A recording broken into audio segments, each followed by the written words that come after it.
করছে আর কে করে নাই।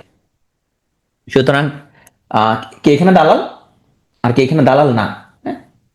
তাহলে এটা নিয়েও একটা ঝামেলা শুরু হলো।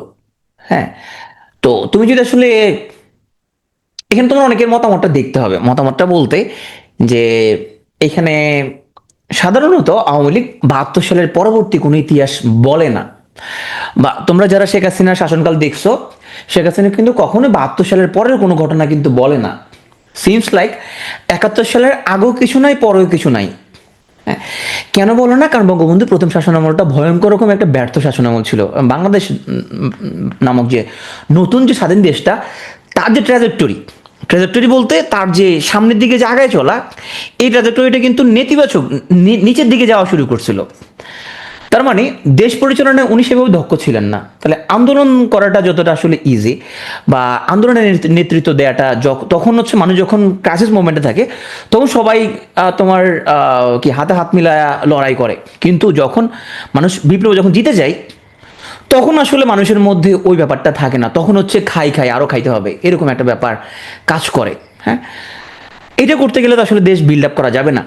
তাহলে আমরা আগে স্বীকৃতিগুলো শেষ করি, তারপর আমরা এখানের মধ্যে আমরা তোমার কিভাবে আমাদের পরবর্তী শাসনামল গেল সেগুলো আমরা হচ্ছে যে পড়ব। তো গতকালকে ক্লাস আমরা বলে ফেলছি যে প্রথম দেশ হিসেবে ভুটান স্বীকৃতি দেয় 6 ডিসেম্বর 1971 সাল সকালবেলা, আর ভারত দ্বিতীয় দেশ হিসেবে স্বীকৃতি দেয় 6 ডিসেম্বর দুপুরে। তাহলে দুটো দেশ পেয়ে গেলাম আমরা। এটা গতকালকে ক্লাস আমরা পড়ছে। প্রথম এশীয় মুসলিম দেশ মালয়েশিয়া এবং ইন্দোনেশিয়া, 25 ফেব্রুয়ারি 1972। আজকের ক্লাসে কন্টেন্ট খুবই কম, কিন্তু একটু কঠিন টাইপের। কঠিন টাইপ বলতে এগুলো একটু মুখস্থ টাইপের পড়াশোনা, কিন্তু পরীক্ষার জন্য খুব ইম্পর্টেন্ট। প্রথম মধ্যপ্রাচ্যের দেশ অথবা প্রথম আরব দেশ, যেটা আসুক না কেন, সেটা হচ্ছে ইরাক, 8 জুলাই 1972। এখন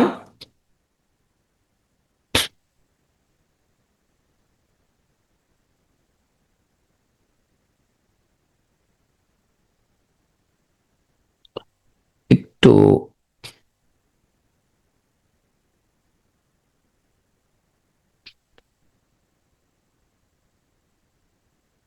সরি,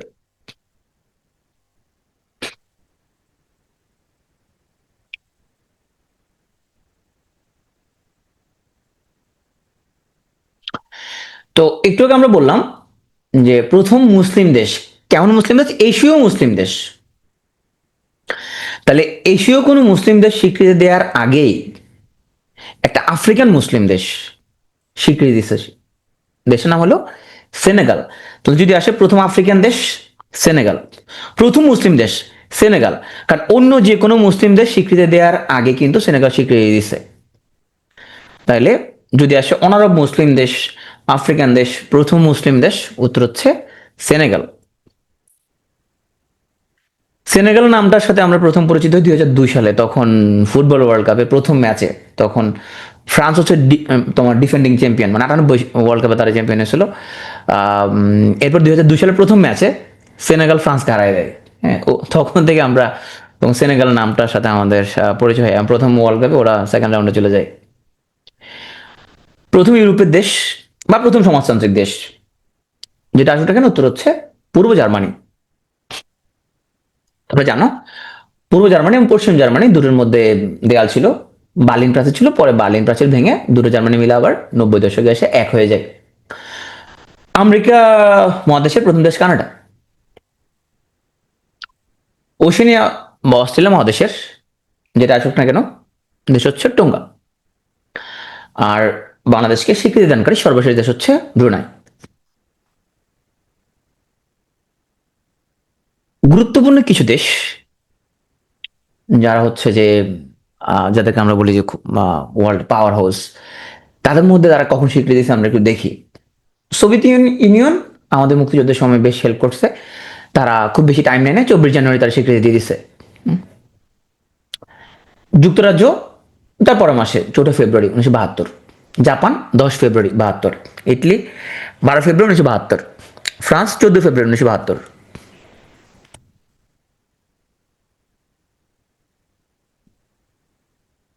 যুক্তরাষ্ট্র তারা আর 1 মাস বেশি সময় নিচ্ছে, তারা 4 এপ্রিল 1972। পাকিস্তান অনেক বেশি টাইম নিচ্ছে, কারণ এই পাকিস্তানের স্বীকৃতি নিয়ে আসলে বেশ দেনদারবাদ চলতেছিল। তো এটা যখন হচ্ছে যে এখানে মিটমাট হয় কিভাবে, যে বঙ্গবন্ধু হচ্ছে ওআইসিতে যাবে, ওইটার ওআইসি যাওয়ার ইস্যু নিয়ে তখন হচ্ছে যে এখানে বাংলাদেশ ওআইসি সদস্যপদ লাভ করে, অ্যাট দ্য সেম টাইম তখন পাকিস্তান এখানে স্বীকৃতিও দিয়ে দেয়। সো 22 ফেব্রুয়ারি 1974 পাকিস্তান হচ্ছে বাংলাদেশকে স্বীকৃতি দেয়, অনেক টাইম নিচ্ছে। সৌদি আরব আরও অনেক পরে, সৌদি আরব হচ্ছে শেখ মুজিবুর রহমানের উনি যখন নিহত হন তার পরদিন স্বীকৃতি দেয়, 16 আগস্ট 1975। চীন, তারাও শেখ মুজিবুর রহমান নিহত হওয়ার আরও 15-16 দিন পরে, তোমরা 31 আগস্ট হচ্ছে স্বীকৃতি দেয়। তো এখানে একটা ব্যাপার হচ্ছে যে চীন এবং আমেরিকা 1971 সালে স্বাধীনতার বিরুদ্ধে তারা প্রচন্ডভাবে চেষ্টা করেছিল, কিন্তু অথচ এখন চীন এবং আমেরিকা দুটোই বাংলাদেশের অন্যতম ভাবে এলাই অর্থনৈতিকভাবে। বাংলাদেশ তার গার্মেন্টস প্রোডাক্টস কিন্তু সবচেয়ে বেশি রপ্তানি করে আমেরিকাতে, আবার চীন আমাদের অনেক মেগা প্রজেক্টে তারা অর্থায়ন করছে। তার মানে এটা বলা যায় যে 71 সালে হেনরি কিসিঞ্জারের পরামর্শে আমেরিকার প্রেসিডেন্ট নিক্সন তারা প্রচণ্ড ভুল সিদ্ধান্ত নিয়েছিল, এবং এখানে তাদের যে অ্যাম্বাসাডার তার কোনো কথা বলে তারা কিন্তু শুনে নাই। একইভাবে চীনের যে খুব বড় নেতা মাও সেতুং, উনিও চরম ভুল করেছিলেন। তার মানে খুব বড় নেতা হলে যে তারা সঠিক সিদ্ধান্ত নেবে এরকম না, এবং সো এই বড় নেতা তাদের কারণে কিন্তু লক্ষ লক্ষ মানুষের তাদের জীবনহানিও হয়। চলো আমরা মুক্তিযুদ্ধ ভিত্তিক কিছু ভাস্কর্য পড়ি। মুক্তিযুদ্ধ ভিত্তিক সাহিত্য আমরা বাংলা ক্লাসে পড়বো। জাগ্রত চৌরঙ্গী এই ভাস্কর্যটা নির্মাণ করেন আব্দুর রাজ্জাক। এর অবস্থান জয়দেবপুর চৌরাস্তা, গাজীপুরে। তো আমরা জানি যে 1971 সালের 19 মার্চ ছিল মুক্তিযুদ্ধের শুরুতে প্রথম সশস্ত্র প্রতিরোধ, এবং এই আত্মত্যাগ স্মরণে জয়দেবপুর চৌরাস্তা সড়ক দ্বীপে স্থাপিত হয়। এই যে দেখো, ডানাতে গ্রেনেড, বামাতে রাইফেল সহ খুব পেশিবহুল এই নর ভাস্কর্যটি নাম হচ্ছে জাগ্রত চৌরঙ্গী, স্থপতি হচ্ছে আব্দুর রাজ্জাক। অপরাজয় বাংলা এটা মোটামুটি সবাই দেখছো, তো ঢাকা বিশ্ববিদ্যালয় কলা ভবনের সামনে সবাই দেখছো মোটামুটি। এটা স্থপতি সৈয়দ আবদুল্লাহ খালেদ। সোমবার যুদ্ধ স্বাধীনতা, এটাও ঢাকা বিশ্ববিদ্যালয়ে টিএসসি সড়ক দ্বীপে, এটার স্থপতি হচ্ছে শামীম শিকদার। উনি হচ্ছেন বিপ্লবী সিরাজ শিকদারের বোন। সো ওনার নাম শুনে তুমি মনে করো উনি ছেলে, উনি ছেলে না, উনি মেয়ে। ওনার ভাইয়ের নাম হচ্ছে বিপ্লবী সিরাজ শিকদার, এবং সিরাজ শিকদার হচ্ছে আমাদের মুক্তিযুদ্ধ পরবর্তী সময়ে যে কজন ক্রস ফায়ারের শিকার হয়েছে তার মধ্যে একজন। স্বাধীনতা সংগ্রাম, এটা স্থপতিও শামীম শিকদার। এটাও ঢাকা বিশ্ববিদ্যালয়ে ফুলার রোডে। এটা বাংলাদেশের সর্ববৃহৎ ভাস্কর্য। এখানে বায়ান্নের ভাষা আন্দোলন থেকে শুরু করে স্বাধীনতা আন্দোলন পর্যন্ত সব বীরত্বকে ধারণ করে তৈরি করা হয়েছে। এটা হচ্ছে সংসপ্তক, এটা স্থপতি হচ্ছে হামিদুজ্জামান খান। তো সংসপ্ত শব্দের অর্থ কি? সংসপ্তক শব্দের অর্থ হচ্ছে যুদ্ধে পরাজয় নিশ্চিত জেনেও লড়ে যায় যে বীর, সে হচ্ছে সংসপ্তক। সাবাস বাংলাদেশ, স্থপতি হচ্ছে নিতুন কুণ্ড, আর এটা রাজশাহী বিশ্ববিদ্যালয়। বিজয় 71, এটা স্থপতি শ্যামল চৌধুরী, এটা বাংলাদেশ কৃষি বিশ্ববিদ্যালয়ে। চট্টগ্রাম বিশ্ববিদ্যালয়ের স্মারক ভাস্কর্য, এটা স্থপতি হচ্ছে মুর্তজা বশির। মুক্ত বাংলা, এটা ইসলামী বিশ্ববিদ্যালয়ে, স্থপতি হচ্ছে রশিদ আহমদ। আর এটা হলো অদম্য বাংলা, স্থপতি গোপাল চন্দ্র পাল, খুলনা বিশ্ববিদ্যালয়ে। রাজারবাগ পুলিশ লাইন ঢাকায় মৃণাল হকের একটা ভাস্কর্য, তার নাম হচ্ছে দুর্জয়। আর চেতন 71, এটাও পুলিশ লাইনে, তো পুলিশ লাইন কুষ্টিয়া, স্থপতি মোহাম্মদ মইনুল। এর কোনো ছবি পাইনি আমরা। চেতন 71, এটা শাহজালাল বিজ্ঞান প্রযুক্তিতে, এর স্থপতি মোবারক হোসেন নৃপাল। সেনানিবাসে আমাদের 3টা ভাস্কর্য, বিজয় কেতন, বিজয় গাথা এবং রক্ত সোপান। তাহলে বিজয় কেতন এটা ঢাকা সেনানিবাসে, রক্ত সোপান এটা রাজেন্দ্রপুর সেনানিবাসে, আর বিজয় গাথা এটা রংপুর। বীর এই ভাস্কর্যটা নিকুঞ্জতে, এটা মুক্তিযুদ্ধের সবচেয়ে উঁচু ভাস্কর্য, 53 ফুট উঁচু। এটা মূল ডিজাইনার হাজ্জাজ কাইসার। স্বাধীনতা সড়ক, এটা মেহেরপুর থেকে কলকাতা পর্যন্ত, এবং বাংলাদেশ অংশে এটা 500 মিটার দৈর্ঘ্য। এটা স্থানীয় সরকার মন্ত্রণালয় নির্মাণ করেছেন। এটা হচ্ছে আমাদের জাতীয় স্মৃতিসৌধ, স্থপতি সৈয়দ মনির হোসেন, অবস্থান ঢাকার সাভারে। তো এই জাতীয় স্মৃতিসৌধের আরেকটা নাম হচ্ছে সম্মিলিত প্রয়াস, যার উচ্চতা প্রচলিত তথ্য মতো 46.5, বাট প্রকৃত উচ্চতা 45.72 মিটার বা 150 ফিট। আর ভিত্তিপ্রস্তর স্থাপন করেন বঙ্গবন্ধু শেখ মুজিবুর রহমান 16 ডিসেম্বর 72 সালে। তবে এটা পুরোটা নির্মাণ করতে 10 বছর লাগছিল। উদ্বোধন করেন প্রেসিডেন্ট হোসেন মোহাম্মদ এরশাদ। এখানে 7টা ফলক আছে, যেটা বাংলাদেশ স্বাধীনতা আন্দোলনের 7টা পর্যায়ের রূপক নির্দেশক। এটা হচ্ছে ঢাকার মিরপুরে শহীদ বুদ্ধিজীবী স্মৃতিসৌধ, এবং এটা স্থপতি মুস্তফা হারুন কুদ্দুস হিলি। এটা হচ্ছে রায়ের বাজার বৌদ্ধভূমি স্মৃতিসৌধ, এটা রায়ের বাজারে, স্থপতি ফরিদুদ্দিন আহমেদ এবং জামি আল শফি। 1971 সালে 14 ডিসেম্বর বুদ্ধিজীবীদের হত্যা করে এই পরিত্যক্ত ইটের ভাটায় ফেলে রাখা হয়েছিল, এবং তাদের স্মরণে রায়ের বাজার বৌদ্ধভূমি স্মৃতিসৌধ। এটা হচ্ছে রাজারবাগ স্মৃতিসৌধ, এটা ঢাকা রাজারবাগে, এটা স্থপতি মোস্তফা হারুন কুদ্দুস হিলি। তোমরা জানো যে প্রথম আক্রমণটা কিন্তু হয়েছিল তোমার রাজারবাগ ঢাকা বিশ্ববিদ্যালয়ের ইকবাল হলে। শিখা নির্মাণ, এটা ঢাকা সেনানিবাসে। আর এখানে যে এই যে প্রজ্বলিত আগুন, এটা যুদ্ধে আত্মোৎসর্গকারী সৈনিকদের উজ্জ্বল কর্ম বোঝানো হয়। শিখা চিরন্তন, এটা হচ্ছে স্বরাজ উদ্যানে, এবং বঙ্গবন্ধু 7 মার্চের ভাষণস্থল সংরক্ষণের পারপাজে এখানের মধ্যে শিখা চিরন্তন। এটা হচ্ছে মুক্তিযুদ্ধ জাদুঘর, এটা একটা বেসরকারি জাদুঘর, কিন্তু এটা শেরেবাংলা নগর আগারগত অবস্থিত। পূর্বে এটা সেগুন বাগিচা ছিল। 1996 সালে 22 মার্চ এই মুক্তিযুদ্ধ জাদুঘর প্রতিষ্ঠিত হয়। এটা হচ্ছে স্বাধীনতা স্তম্ভ, এটা সরাদ উদ্যানে, সবতুল্লাহ কাশেফ মাহবুব চৌধুরী এবং মেরিনা তাবাসসুম। এটা উচ্চতা 155 ফিট। তো জাতিসংঘ বাংলাদেশ নিয়ে কিছু গুরুত্বপূর্ণ তথ্য আমরা জেনে নিই। জাতিসংঘের 29তম অধিবেশনে 136তম সদস্যপদ লাভ করে বাংলাদেশ 17 সেপ্টেম্বর 1974 সালে। আর জাতিসংঘের মহাসচিব হিসেবে প্রথম বাংলাদেশ সফর করেন কুর্ট ওয়াল্ডহেইম। তো বাংলাদেশ এতদিন সদস্য কেন পায় নাই, কারণ এত 3 বছর লেগে গেল কেন, কারণ চীন এখানে ভেটো দিচ্ছিল, সেজন্য। কুর্ট ওয়াল্ডহেইম উনি জাতিসংঘের প্রথম মহাসচিব হিসেবে বাংলাদেশে সফর করেন। জাতিসংঘে সাধারণ পরিষদের প্রথম বাংলাদেশী সভাপতি হুমায়ুন রশিদ চৌধুরী, উনি 41তম অধিবেশনে সভাপতিত্ব করেন। ওনার নাম আনোয়ারুল করিম চৌধুরী, উনি নিরাপত্তা পরিষদের প্রথম বাংলাদেশী সভাপতি 2001 সালের জুন মাসের জন্য। তো আমরা দেখি যে আমাদের পৃথিবীর কোথায় কোথায় মানুষের কূটনৈতিক মিশন আছে গুরুত্বপূর্ণ, যেগুলোর মধ্যে তোমার দক্ষিণ আমেরিকায় বাংলাদেশের একটা মাত্র দূতাবাস, সেটা হচ্ছে ব্রাজিলে, এবং আর্জেন্টিনায় দূতাবাস এই মুহূর্তে নাই, বাট করার প্ল্যান চলতেছে। ইসরায়েল একটা রাষ্ট্র যাদের সাথে কোনো কূটনৈতিক বা বাণিজ্য সম্পর্ক নাই। আর তাইওয়ান, যাদের সাথে বাণিজ্য সম্পর্ক আছে কিন্তু তাদের সাথে কোনো কূটনৈতিক সম্পর্ক নাই। তোমরা জানো যে চীন তাইওয়ানকে স্বীকৃতি দেয় না, এবং ওয়ান চায়না ইনিশিয়েটিভের মধ্যে ওরা মনে করে যে তাইওয়ান চীনের অংশ। তা তাইওয়ানের সাথে যদি কোনো কূটনৈতিক সম্পর্ক স্থাপন করা হয়, তাহলে সেক্ষেত্রে কিন্তু চীন এখানে ভয়ঙ্কর রকমের এখানের মধ্যে ওরা ঝামেলা আছে এখানের মধ্যে। আমি নিজে পার্সোনাল একবারে ঝামেলায় পড়ছিলাম যখন কোভিড-19 ভ্যাকসিনেশন সুরক্ষা দায়িত্বে আমি ছিলাম ফোকাল পার্সন হিসেবে MIS থেকে। তো আমাদের সুরক্ষাতে ওখানে ফরেনারদের জন্য কিছু কোড ছিল। তখন আমরা তাইওয়ানকে একটা স্বাধীন দেশ হিসেবে তাইওয়ানকে জন্য আমরা একটা কোড দিয়েছিলাম। তো যখন আমরা কোডের পুরো লিস্টটা আমরা সব দেশকে আমরা মানে সব আমরা অ্যাম্বাসিতে পাঠাই দেই আমাদের ফরেন অ্যাফেয়ার্সের মাধ্যমে। তো চীন তখন ওইখানে ভয়ঙ্কর একটা রিয়াক্ট করে যে লিস্টের মধ্যে তাইওয়ানকে দেখে ওরা তখন বলে যে তাইওয়ানের তো কোড, এটা চীনের হওয়া উচিত। তো যাই হোক, তখন আমরা আসলে ঝামেলা যাই নাই, কারণ চীন তাইওয়ানের তুমি জানো স্বাধীনতা স্বাধীন তাইওয়ান করে স্বীকার করে না। এই জন্য ওদের সাথে আমাদের কোনো কূটনৈতিক সম্পর্ক নেই, বাট ব্যবসা বাণিজ্য আছে।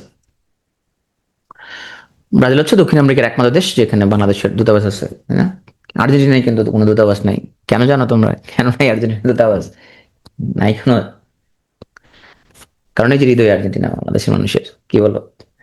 আর্জেন্টিনার বাইরে বাইরে সবচেয়ে বেশি সাপোর্ট কিন্তু বাংলাদেশে। কি বলো, দূতাবাস থাকা দরকার নাই না? আসো আমরা এখন যেটা বললাম তোমাদের প্রথমে, দেখো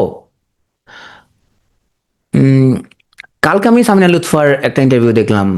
তো আমি নিজে সবসময় এরকম একটা ব্যাখ্যা দেই যে তোমার আওয়ামী লীগের এত ভুল এত কিছুর পরও আর 24-এর আগে তো এই যে 14 সালে একটা ইলেকশন করলো ওরা, কোনো বিরোধী দল নাই, জোর করে ইলেকশন করে ফেলছে। 18 সালে ওরা রাতের বেলা ইলেকশন করছে। এই যে চুরি করে ইলেকশন যে করতেছে, এটার কারণে তুমি কোনো আওয়ামী লীগের কোনো লোকের মধ্যে কোনো রকমের কোনো গ্লানিবোধ, কোনো খারাপ লাগা, তুমি কিছুই দেখবা না কখনো। সিমস লাইক নর্মাল খুবই। 18 সালে ইলেকশন রাতের বেলা ইলেকশন হয়েছে, তাই না? ওখানে ওরা জিতে নাই। 14 সালে ইলেকশন ওরা জিতে নাই। 24 সালে ইলেকশন ছিল ডামি ইলেকশন, নিজেদের লোকটা দাঁড় করে দিচ্ছে। তাহলে এই যে নির্লজ্জের মতো ইলেকশন করতেছে এবং এটা উদযাপনও করতেছে। অনেকে আবার হচ্ছে তোমার আঙ্গুলে ছাপ দিয়া বলতেছে যে আমি রাষ্ট্রীয় দায়িত্ব পালন করলাম। হ্যাঁ, আমার কলিগ তার আঙ্গুলে ছাপ দিয়া ফেসবুকে স্টার দিচ্ছে রাষ্ট্রীয় দায়িত্ব পালন করলাম। তাই বললাম তুমি কি রাষ্ট্রীয় দায়িত্ব পালন করলা? এখানে তো নিজেদের মধ্যে তো খেলা হচ্ছে, এটার মধ্যে জয় পরাজয় হবে কি? হ্যাঁ, রাষ্ট্রীয় দায়িত্ব পালন করছে। এটা তো উত্তর কোরিয়ার মতো চলতেছিল। মানে উত্তর কোরিয়াতে যেটা হয় সবাই ভোট দিতে হয়, তো 100% ভোট কাস্ট হয়। তো ওখানে ভোটের মধ্যে অপশনের মধ্যে সবগুলাই তোমার ওই ইয়ার মার্কা আর কি, যে কিম জং উনের মার্কাগুলো 4টা অপশন, এটা যেটা দিবে দাও ওর এখানে কাউন্ট হবে। ভোট দিয়ে একটা হাসি মুখে ছবি তুলতে হবে, হাসি মুখে ছবি না তুললে মারি হবে। মানে তুমি ভোট দিবে একটা, 4টা মার্কা যেখানে দিবে দাও ওর মার্কা সেম, কিন্তু আসে হাসি মুখে একটা ছবি তুমি তুলতে হবে। তো 24 ইলেকশনটা ওরকমই ছিল। তুমি যেটা দিবে না ওইটাই নৌকা। হ্যাঁ, তুমি যেখানে ভোট দিবে দাও ওইটাই নৌকা। নৌকা ওইটাও নৌকার লোক। তো এই যে এত ইলেকশন করতেছে, এটা নিয়ে কোনো গ্লানিবোধ নাই, কোনো লজ্জা নাই, কোনো আহ আমাদের ব্যাংকগুলো প্রায় শূন্য করে ফেলছে, এটা নিয়ে কোনো লজ্জা নেই কারোর মধ্যে কোনো। হ্যাঁ, 18 সালের পর থেকে এখন ব্যাংকে টাকা তো সাধারণ মানুষ রাখে, সাধারণ মানুষের টাকা। তো এটা কেন এরকম? ব্যাপারটা হচ্ছে ধর্ম এক জিনিস, রাজনৈতিক নেতা আরেক জিনিস। দেখো যে পৃথিবীর কোনো ধর্মই তার ধর্মীয় মহাপুরুষের সমালোচনা গ্রহণ করে না। পৃথিবীর কোনো ধর্ম সেটা করে না। সে ইসলাম ধর্ম হোক, হিন্দু ধর্ম হোক, বৌদ্ধ ধর্ম হোক, খ্রিস্টান ধর্ম হোক, ইহুদি ধর্ম হোক, কোনো ধর্মই তার ধর্মীয় মহাপুরুষের কোনো সমালোচনা সহ্য করে না। তো এটা নিষিদ্ধ পর্যায়ে পড়ে। কিন্তু রাজনৈতিক নেতা তো উনি তো আর ধর্ম না, এটা উনি তো নবী না উনি, বা উনি ধর্মীয় মহাপুরুষ না, তার তো ভুল ত্রুটি থাকবে। তো কিছু মানুষ মনে করে যে আওয়ামী লীগ হচ্ছে একটা রিলিজিয়নের মতো, ধর্মের মতো, তাহলে ওর কোনো ভুল ত্রুটি নাই, কোনো কিছু নাই, এবং সে যা করে সেটা হচ্ছে রাইট। তো এই যে ধর্মের মতো একটা ব্যাপার মনে করা, এত রিজিড একটা ব্যাপার মনে করা, তো এটা করার কারণেই তাদের মধ্যে কোনো গ্লানি নাই বা কোনো কিছু নাই। ও মনে করলো যে এটা একটা ধর্ম। হ্যাঁ, কাইন্ড অফ। এবং ও এখনো বিশ্বাস করে যে আবার মারপিট করে আবার সব দখল করে ফেলবো, আবার মারপিট করবে, এখানে এসে হুমকি দিচ্ছে প্রতিনিয়ত, আমরা মারপিট করে সব দখল করে ফেলবো। তো শেখ মুজিবুর রহমানের ক্ষেত্রে আমরা সেম জিনিস, আমাদের মুক্তিযুদ্ধ কিন্তু ওনার নেতৃত্বে হয়েছে। নেতৃত্ব হয়েছে বলতে ওনাকে ঘিরেই মানুষ একতাবদ্ধ হয়েছে, তাই না? এবং ওনার অনুপস্থিতিতে ওনার নামে মুক্তিযুদ্ধ পরিচালিত হয়েছে, এবং দেশের মানুষ যুদ্ধ করছে। মানে জানতো যে আমরা যুদ্ধ করব এবং শেখ মুজিবুর রহমানকে আমরা পাকিস্তানের কারাগার থেকে উদ্ধার করে নিয়ে আসবো। হ্যাঁ, প্রচণ্ড জনপ্রিয় একজন নেতা ছিল, মানুষ ওনাকে ভীষণ রকম পছন্দ করতো, ভালোবাসতো মানুষজন।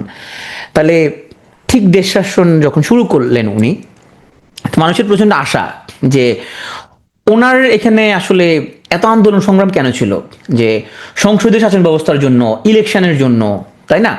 যে মুক্তিযুদ্ধটা হয়েছিল আসলে কেন? 70 সালে যদি নির্বাচিত জনপ্রতিনিধিদের হাতে যদি ক্ষমতা তুলে দিত ইয়াহিয়া খান, তাহলে মুক্তিযুদ্ধটা হয় না আর, তাই না? ইয়াহিয়া খান কিন্তু নির্বাচিত জনপ্রতিনিধির হাতে কিন্তু ক্ষমতা তুলে দেয় নাই, ইলেকশন সিস্টেম ধ্বংস করে ফেলা হয়েছে। তাহলে বঙ্গবন্ধুর উপর মানুষ আশাবাদ কি, যে উনি ক্ষমতা গ্রহণ করে উনিও এখানের মধ্যে যে ইলেকশনটা দিবে সেই ইলেকশনটা খুব ফেয়ার হবে, এবং এখানে নির্বাচিত জনপ্রতিনিধি ক্ষমতা গ্রহণ করবে, এবং সংসদীয় শাসন ব্যবস্থা কিন্তু প্রবর্তন করা হবে, বা সোজা বাংলা এখানে ইলেকশন দেওয়া হবে এখানের মধ্যে। এরকম একটা আশাবাদ ছিল, এবং উনি খুব দক্ষ হাতে সেই জিনিসগুলো করবে, কোনো স্বজনপ্রীতি কোনো কিছু করবে না, এরকম মানুষের একটা আশাবাদ ছিল। তাহলে মানুষের খুব আশাভঙ্গের শুরু কিন্তু। আবার উনিও তো মানুষ একজন, তাহলে উনি তো আসলে নবী রাসূল না, উনি তো মানুষ, ওনার সীমাবদ্ধতা আছে। আন্দোলনের নেতৃত্ব দেয় এক ব্যাপার, আবার একটা দেশকে পরিচালনা করা, দেশের অর্থনীতি পরিচালনা করা, দেশকে সামনে দিয়ে আগায় নেওয়া, দুটো টোটালি দুই জিনিস, এটা আলাদা একটা ব্যাপার। একটা হচ্ছে ভাঙা, একটা হলো গড়া, দুটো দুই জিনিস। একই ব্যক্তির পক্ষে এটা পসিবল নাও হইতে পারে। তাহলে প্রথম দিকে মানুষজনের প্ল্যান ছিল, বিশেষ করে তোমার সিরাজুল আলম খান সহ তাজউদ্দিন আহমেদ, ওনাদের সবার প্ল্যান ছিল যে বঙ্গবন্ধু উনি তো রাষ্ট্রপতি, উনি রাষ্ট্রপতি থেকে যাবে। রাষ্ট্রপতি মানে হচ্ছে একটা যেটা মোটামুটি খুব সম্মানজনক একটা পোস্ট। হ্যাঁ, মেবি উনি রাষ্ট্রপতি যদি থেকে যেতেন তাহলে হয়তো ওনার লাইফে এত করুণ পরিণতি বরণ করা লাগতো না, হয়তো উনি এতটা বিতর্কিত হইতেন না। তো উনি দেশে এসে উনি যখন ইচ্ছা পোষণ করলেন যে উনি প্রধানমন্ত্রী হবে, উনি তাজউদ্দিনকে বলে, তাজউদ্দিন আমি কিন্তু প্রধানমন্ত্রী হব। হ্যাঁ, তাজউদ্দিন আহমেদের এর মধ্যে ওনার ওনার দুঃখ হচ্ছিল যে কিভাবে একটা যুদ্ধ পরিচালনা হয়েছে, 9 মাস কেমনে চলছে, কেমনে স্বাধীন হইলো, এটা এই অসম্ভব কেমনে সাধন করা হয়েছে, এটা নিয়ে বঙ্গবন্ধু তাকে কিছু আশ করেন নাই যে তাজউদ্দিন কেমনে চালাইলো এটা, উনি তো চলে গেছে, এরপর কেমনে চলছে এটা নিয়ে ওনার কোনো হেডেক ছিল না, এটা উনি জিজ্ঞেস করেন নাই কেমনে হয়েছে কি হয়েছে। উনি আসে বললো আমি প্রধানমন্ত্রী হব। তো তাহলে উনি যখন আসেন তখন কিন্তু উনি রাষ্ট্রপতি, যেহেতু মুজিবনগর সরকার যখন শপথ গ্রহণ করে 17 এপ্রিল, তখন ওনাকে রাষ্ট্রপতি দেওয়া হয়। তাইলে এখন উনি দেশে ফেরত আসলেন রাষ্ট্রপতি হিসাবে। হ্যাঁ, এসে উনি 12 জানুয়ারি উনি সংসদীয় শাসন ব্যবস্থা প্রবর্তন করে এবং উনি নিজে প্রধানমন্ত্রী হন। এখন চারিদিকে তোমার হচ্ছে যে যারা কোলাবরেটর ছিল, যারা যুদ্ধাপরাধী ছিল এবং যারা পাকিস্তানিদের হেল্প করছে নানাভাবে, তাদের বিচার আচার করার জন্য চারিদিকে মোটামুটি তোমার দাবি প্রবল হতে শুরু করলো। সরকার ঘোষণা করলো দালাল আইন 24 জানুয়ারি 1972। এখানে 37,471 জনকে অভিযুক্ত করা হয়। দেখো যে সেনাবাহিনীর সাথে তোমার আওয়ামী লীগের যে ঐতিহাসিক ভুল বোঝাবুঝি, সেটা সূত্রপাত আসলে কিভাবে। তাইলে মুক্তিযুদ্ধ পরিচালনায় এখানের মধ্যে তো সেনাবাহিনীর দায়িত্ব ছিল, তাই না? তাদের সাথে ছিল আমাদের গণবাহিনী। তাহলে সেনাবাহিনীর লোকজন তখন কিন্তু চেইন অফ কমান্ড, যেটা তারা মনে করলো যে আমরাই তো দেশ স্বাধীন করছি, তাহলে দেশের সব সিদ্ধান্ত আমাদের কথা মতো নিতে হবে। এটা আবার বঙ্গবন্ধু চিন্তা করলেন যে এরা তো সবাই কথাবার্তা নাও শুনতে পারে। হ্যাঁ, এটা আবার একটা হুমকি। আবার লোকালি আইনশৃঙ্খলার অবনতি হচ্ছিল খুব বেশি। তাহলে লোকালি আইনশৃঙ্খলার ইমপ্রুভমেন্টের জন্য আবার সেনাবাহিনী যদি কোনো কারণে কোনো বিপ্লব, বিদ্রোহ কোনো কিছু যদি করে, তাহলে সেটা যাতে আবার পাল্টা কোনো কিছু যাতে করা যায়, সেজন্য একটা বাহিনী বানানো, যেটা হচ্ছে রক্ষী বাহিনী। এবং এই রক্ষী বাহিনীটা ছিল বঙ্গবন্ধুর অন্যতম ভুল সিদ্ধান্ত। 8 ফেব্রুয়ারি 1972 সালে যাতে রক্ষী বাহিনী গঠন করা হয়, এবং এই রক্ষী বাহিনী দেশ জুড়ে এমন কোনো অন্যায় নাই তারা করে নাই। খুন, ধর্ষণ, চুরি, ডাকাতি থেকে শুরু করে এমন কোনো অন্যায় নাই এই রক্ষী বাহিনী করে নাই। এবং তো রক্ষী বাহিনী যখন এরকম অন্যায় করতেছিল, এখন আর্মির কাছে তো যাচ্ছিল এই অভিযোগগুলো, আর্মি যখন এটার জন্য কোনো অ্যাকশন নেওয়ার জন্য কিছু চাচ্ছিল, তখন আবার বঙ্গবন্ধুর কাছে যায় এখানের মধ্যে লোকজন কান কথা বলতেছিল যে আর্মি তো আপনাকে দেখতে পারে না এই জন্য, এবং আওয়ামী লীগ করে এই জন্য আর্মি ওকে শাস্তি দিচ্ছে। এবং এইটাও বঙ্গবন্ধুর একটা মানবিক দুর্বলতা যে উনি খুব কান কথা শুনতেন। তার মানে একজন ন্যাশনাল লিডার হিসেবে দেশ পরিচালনার জন্য যে ধরনের ব্যক্তিত্ব থাকা লাগবে, এই ধরনের ব্যক্তিত্ব কোনো ভাবনা ছিল না। উনি লোকজনের কান কথা বিশ্বাস করতো, এবং ওনার আশেপাশে যারা ছিল ওনার দালাল চাটুকার, এদের বেষ্টিত হয়ে থাকতে পছন্দ করতেন। শেখ হাসিনার কাছে যে সমস্যাটা ছিল যে সমালোচনা সহ্য করতো না, কোনো রকম সমালোচনা করা যাবে না, আশেপাশে শুধু প্রশংসা করতে হবে, যে সমালোচনা নয় প্রশংসা করতে এসেছি, এরকম একটা ব্যাপার। এবং এটা বঙ্গবন্ধুর জন্য আর একটা ক্ষতিকর ব্যাপার ছিল ওনার জন্য, যে উনি কোনো জানতো না দেশে কি হচ্ছে না হচ্ছে, ওনার লোকজন মিথ্যা কথা বলতো ওনাকে এবং উনি সেটা বিশ্বাস করতেন। এটা ওনার একটা মানবিক দুর্বলতাও বটে। তো এবং এই রক্ষী বাহিনীর কারণে কিন্তু শেষ পর্যন্ত আর্মির সাথে ওনার সম্পর্ক খুব বেশি খারাপ হয়ে যায়। তো এই রক্ষী বাহিনী যা আকাম কুকুম সবকিছু করছে, জাতীয় রক্ষী বাহিনী অধ্যাদেশের মাধ্যমে 7 জুন 1974 এদের সব কার্যক্রম আইনসঙ্গত বলে ঘোষণা করা হয়। তো এর মধ্যে দেশের মধ্যে একটা গুরুত্বপূর্ণ ঘটনা ঘটছে, সেটা হচ্ছে 73 সালে একটা ইলেকশন হয়েছে, 74 সালে দুর্ভিক্ষ হয়েছে, খুব খারাপ অবস্থা দেশে। 28 ডিসেম্বর বঙ্গবন্ধু দেশে জরুরি অবস্থা ঘোষণা করেন। হ্যাঁ, 7 জুন 1975 বাকশাল কাঠামো ঘোষণা করে। বাকশাল কেন করছে এটা, এটা নিয়ে মানুষের মধ্যে যে ইয়াটা, যে বঙ্গবন্ধু যখন তখন উনি চীন সফর করলেন, রাশিয়া সফর করলেন, তাহলে ওখানে ওদের কাঠামোগুলো দেখলেন যে ওখানে একটা মাত্র দল। হ্যাঁ, তাইলে ওই যে বাড়ি থেকে উনি শিখে আসলেন যে একটা মাত্র দল ওদের সমাজতান্ত্রিক দেশগুলোতে। হ্যাঁ, এবং কোনো রকম বাক স্বাধীনতা নাই। উনি চিন্তা বাংলাদেশে মনে এই জিনিসটা খাটবে। এখন মনে রাখতে হবে, বাংলাদেশের মানুষ হচ্ছে ওরে তুমি যা কিছু করতে পারবা, ওর কথা বলে দিতে হবে, ও শান্তি। আমাদের মানুষ কি কথা বলে বেশি, ওর যদি তুমি বাক স্বাধীনতা কেড়ে নাও, তাহলে কিন্তু ও ভয়ঙ্কর রকমের তোমার হচ্ছে যে রিয়াক্ট করবে, এটাও কোনোভাবে মানবে না। ও কথা বলতে চাই, ও গালি দেওয়ার স্বাধীনতা চাই, কি বলো, ও গালি দেওয়ার স্বাধীনতা কেড়ে নিলে কিন্তু ঝামেলা হয়ে যাবে ওর। হ্যাঁ, ওইটাও সহ্য করবে না বাঙালি আমার একটা জাতি। এই যে আমি যে জুমে তোমার যে চ্যাট অপশন অফ রাখছি, আমি জানি তোমরা অনেকেই মনে মনে আমায় গালি দিচ্ছ। আরফিন ভাই একটা সরুতান্ত্রিক একটা লোক, সে চ্যাট অপশনটা অফ রাখছে। হ্যাঁ, কথা বলতে দিচ্ছে না, সে মুখের ভাষা খেয়ে নিচ্ছে। মানুষের সঙ্গে কথা বলতে চায়, মত প্রকাশ করতে চায়, সে চায় শাসককে সে গালি দিবে, এই অধিকার সে চায়, এটা দিতে পারলে সে শান্তি। এটা দিতে পারলে শান্তি, ওর আর কোনো ইয়া নাই যে ফেসবুকে একটা স্টার যদি দিতে পারে সে শাসককে নিয়ে, সে মোটামুটি শান্তি। এই ওদিকে কেড়ে নিলে কিন্তু সে খুব অখুশি হয়ে যায়। এই যে বাকশালে বাক স্বাধীনতা কেড়ে নেয়, এটা লোকজন পছন্দ করে নাই। আরো ঘটনা ছিল, আমরা পড়বো একদম শেষ স্লাইডে আছে আমাদের এখানে ওনার খুন হওয়ার যে নেপথ্যে। 15 আগস্ট 1975 সপরিবারে উনি খুন হওয়ার আগে ওনার শাসনামল ছিল খুবই ছোট, 3 বছর 7 মাস 3 দিন মাত্র।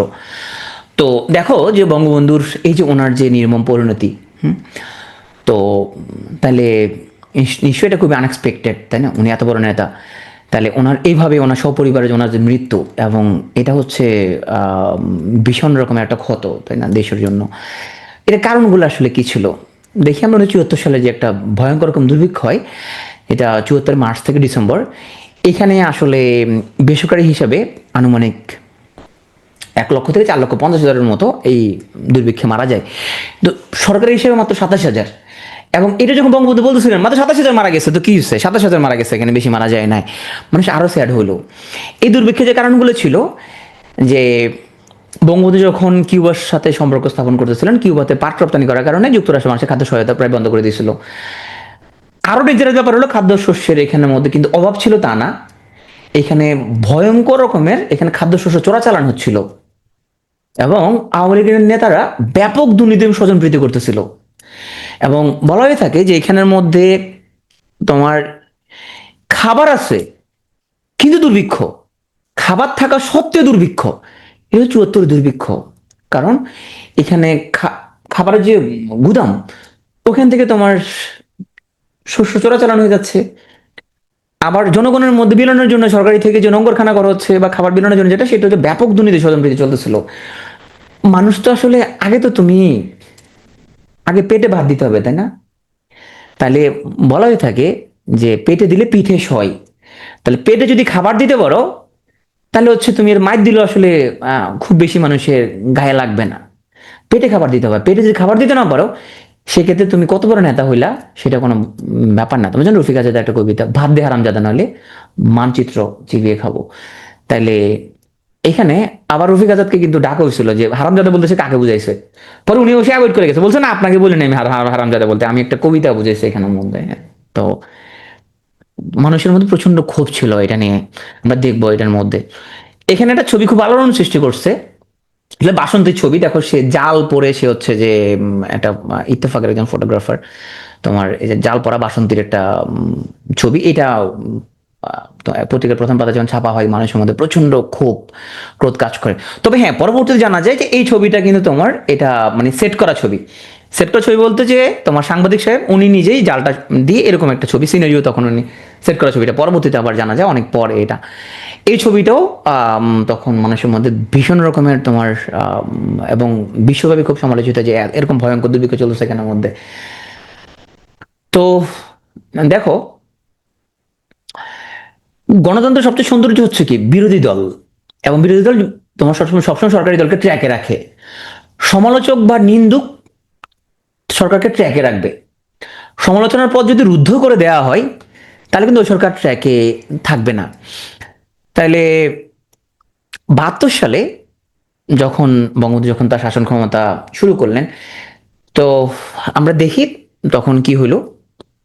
71 সালে ভাষা মুক্তিযুদ্ধের পর যুদ্ধ বিধ্বস্ত বাংলাদেশকে গড়ে তোলে ছাত্রলীগের একটা প্রগতিশীল অংশ বঙ্গবন্ধু শেখ মুজিবুর রহমানের কাছে মুক্তিযুদ্ধে অংশগ্রহণকারী সকল দলের সমন্বয়ে জাতীয় সরকার গঠনের দাবি তোলেন। জুলাই পরে যেরকম জাতীয় সরকার গঠনের দাবি তোলা হয়েছিল, হ্যাঁ, এবং তারা বলতো 70 সালের ইলেকশনতে পাকিস্তানের এখানে তাদের ইলেকশন, তাহলে ওখানে তো আমাদের এই ইলেকশন তো আমরা স্বাধীন দেশে হয় নাই, তাহলে জাতীয় সরকার হোক সব দলের সমন্বয়ে, যেখানে আমাদের ন্যাপ থাকবে, আওয়ামী লীগ থাকবে, তারপরে তোমার কংগ্রেসের লোকজন থাকবে। হ্যাঁ, ছাত্রলীগের ভিতরেই বাংলাদেশ ছাত্রলীগের সমাজতন্ত্রের বিশেষ অংশ পৃথক হয়ে যায়। এবং পরবর্তীতে মুক্তিযোদ্ধাদের একটা অংশ ছাত্রলীগের সমাজতন্ত্র বিশ্বাসী অংশের সাথে যুক্ত হয়। এই যে এখন যে বলা হয় যে তোমার হচ্ছে যে ছাত্রলীগের গৌরবোজ্জ্বল ইতিহাস, দেখো যে ছাত্রলীগের মধ্যে তোমার হচ্ছে যে দুটো ভাগ। একটা অংশ ছিল খুব মেধাবী ছাত্ররা, যারা সমাজতন্ত্র বিশ্বাস করত, টপাররা মোটামুটি ইউনিভার্সিটি লেভেলের, তাদেরকে সংগঠিত করার কাজ ছিল মূলত সিরাজুল ইসলাম খান, যিনি রহস্যপুর বা দাদাভাই হিসেবে পরিচিত। আরেকটা অংশ ছিল ছাত্রলীগের গুন্ডা বাহিনী, যার নেতৃত্বে ছিল তোমার শেখ ফজলুল হক মনি, এবং যে মূলত তোমার মুজিব বাহিনী হয়ে যার কাজ ছিল 71 সালে মুক্তিযোদ্ধাদের সাবোটেজ করা।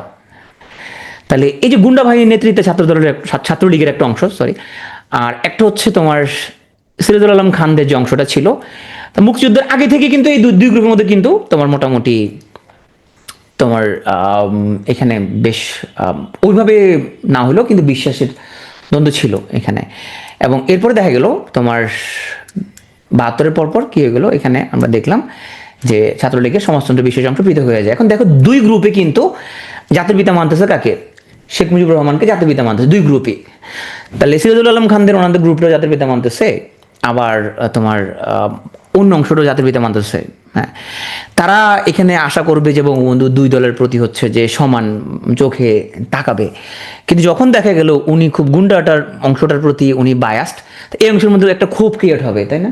তাহলে এটা একটা কারণ। তারপর ওরা বঙ্গবন্ধুকে প্রপোজ দিচ্ছিল যে আপনি রাষ্ট্রপতি থেকে যান, সেটা কেমন তোমার আরো অন্যান্য দেশে যেরকম জাতীয় নেতা যেরকম অবিসংবাদিতভাবে থাকে, যে ক্ষমতা রাজনীতি অংশগ্রহণ করে না, ওইভাবে খুব সম্মানের একটা জায়গায়, তাহলে উনি প্রধানমন্ত্রী হয়ে গেল উনি।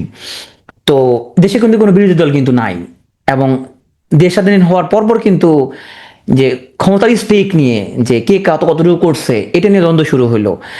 আবার 9 নম্বর সেক্টরের যে সেক্টর কমান্ডার তোমার এম এ জলিল, উনি তখন ইন্ডিয়ার আগ্রাসন নিয়ে কথাবার্তা বলতে শুরু করলো, এবং উনি কিন্তু এটা শুরু করছে কিন্তু জাস্ট 16 ডিসেম্বরের পর থেকে, যে আমাদের অস্ত্রশস্ত্রগুলো এগুলো তো আমাদের থাকবে, এটা ইন্ডিয়া কেন নিয়ে যাবে, বা এখানে যে তোমার কলকারখানা যেগুলো ছিল এগুলো কলকব্জা সবগুলো যে নিয়ে যাচ্ছে ইন্ডিয়ানরা, এটার বিরুদ্ধে উনি খুব রুখে দাঁড়াইছে, যে পাকিস্তান আমলে এখানে যত ফ্যাক্টরি যা ছিল সব মোটামুটি কলকব্জা ইন্ডিয়ানরা নিয়ে যাচ্ছিল, এটার বিরুদ্ধে উনি রুখে দাঁড়াইছে। সব মিলে দেখো একটা খুব দ্বিধাবিভক্ত একটা পরিবেশ। দ্বিধাবিভক্ত পরিবেশে 1972 খ্রিস্টাব্দের 31 অক্টোবর জাতীয় সমাজতান্ত্রিক দল বা জাসদ নামক একটা দল গঠিত হয়। এবং ওরা কিন্তু প্রথমে ট্রাই করছিল যে বঙ্গবন্ধু হয়তো সমাজতন্ত্র চালু করে দিবে এখানে, কিন্তু ওরা দেখলো যে সমাজতন্ত্র উনি চালু করেন নাই। এখানে আরো কারণ বঙ্গবন্ধু কিন্তু ওনার রাজনৈতিক দৃষ্টিভঙ্গি কিন্তু সরোয়ার্দির, তেমন উনি কিন্তু ডানপন্থী। তো যেহেতু উনি ডানপন্থী, সো ওরা যদি প্রথমে যদি ভাবলেও যে উনি এরকম করতে পারে, কিন্তু উনি শেষ পর্যন্ত ওদের এই প্রস্তাবে রাজি হন নাই। তাহলে এই সময় মুক্তিযুদ্ধের 9 নম্বর sector commander M A Jalil সভাপতি হন, এবং ডাকসুর ভিপি এবং ছাত্রনেতা আসম আব্দুর রব দলটা সাধারণ সম্পাদক হয়। তাহলে এখন আমরা একটা বিরোধী দল পেয়ে গেলাম। এই বিরোধী দল কিন্তু প্রথম জাতীয় সংসদ নির্বাচনে অংশগ্রহণ করবে, এবং ওরা 237টা আসনে প্রতিদ্বন্দ্বিতা করে। এখানে বঙ্গবন্ধু যে একটা ভুল ছিল সেটা হচ্ছে যে একটা জিনিস দেখবা যে ঐতিহাসিকভাবে যদি খেয়াল করো, আওয়ামী লীগ কিন্তু ইলেকশন রিগ করে, ইলেকশন রিগ করার একটা টেন্ডেন্সি আছে ঐতিহাসিকভাবেই। 70 ইলেকশনটা ছিল রিগ ইলেকশন, একবারে রিগ ইলেকশন এটা। তো এখন এটা আমাদের পক্ষে আসছে বলে আমরা বললাম যে এটা ভালো, এটা রিগড ইলেকশনে, 70 ইলেকশনও রিগড, 167টা পাওয়াটি রিগড ইলেকশনের মাধ্যমেই।